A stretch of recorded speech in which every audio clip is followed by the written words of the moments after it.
আজকের পুরোটা দিন আমরা খুব আনন্দ করে কাটিয়ে দিয়েছি। গতকাল রাতের বেলা হঠাৎ করেই আমরা সবাই মিলে প্ল্যান করলাম আমার যে দেওরের বিয়ে, সেই দেওরকে আমাদের বাড়িতে এনে খাওয়ানো হবে। আর সেই উপলক্ষে আমাদের বাড়িতে সকাল থেকেই রান্নার তোড়জোড় চলছিল। আর আজকে যেহেতু সকালবেলা আমাদের রান্নার দিদি আসেনি, তাই আমাদের ব্যস্ততাটা একটু বেশিই ছিল অন্য দিনের থেকে। আমার শাশুড়িমা নিরামিষ দিকের রান্নাটা করে নিলেন, আর আমি আমিষ আইটেমগুলো করে নিলাম। আর আমার শ্বশুর মশাই আজকের যে স্পেশাল আইটেম ছিল গোধক, সেটা রান্না করলেন। আগে আমাদের বাড়িতে প্রায় সময়ই গোধক রান্না হতো। আমি বিয়ের আগে খুব একটা খাইনি, বিয়ের পরেই গোধক খাওয়াটা শিখেছি। আর আমার শ্বশুর মশাই আগে প্রায় সময়ই এটা বানাতেন। উনি ভীষণ ভালো রান্না করতে পারেন। আজকের রান্নাটাও খুব টেস্টি হয়েছিল। আমরা সবাই এই গোধকটা চেটেপুটে খেয়েছি। আর আমি করেছিলাম মাছ, মাংস আর চাটনি।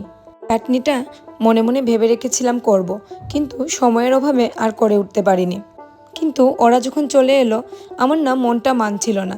ওই যে মনে মনে ভেবে রেখেছিলাম করব, তাই ওদেরকে বসিয়ে রেখেই তাড়াহুড়ো করে কোনো রকমে একটা বানিয়ে নিলাম। তবে আজকের দিনে আমাদের ঘরে যে থাকে মিঠুদি, সে না থাকলে সত্যি অনেক কাজ অসম্পূর্ণ থেকে যেত। সে ছিল বলেই অনেক কাজ আরও হাতে হাতে হয়ে গেছে। এইদিকে আমি রান্নাঘরে ব্যস্ত থাকার কারণে আমার বর আমাকে আর ডাকেনি। ও নিজে নিজেই আইবুড়ো ভাতের ডেকোরেশনটা করে নিচ্ছিল। আমি শুধু বাটিগুলো নিয়ে ওইখানে সুন্দর করে বসিয়ে দিলাম। তবে মনে মনে একটু টেনশনও করছিলাম, এত কাজ সব কি ওরা আসার আগে শেষ করে নিতে পারবো? তবে ঠাকুর করে ওরা আসার আগেই সব শেষ হয়ে গিয়েছিল। ওরা আসার পরে ওদেরকে বেশিক্ষণ অপেক্ষা করতে হয়নি।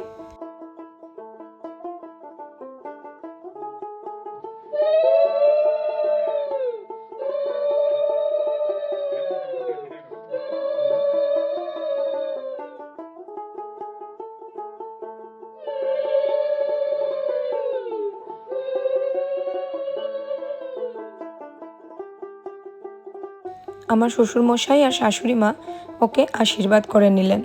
ওদের আশীর্বাদ শেষ হয়ে যাওয়ার পরে আমি আর আমার বড় যা মিলে ওকে আবার আশীর্বাদ করে নিলাম।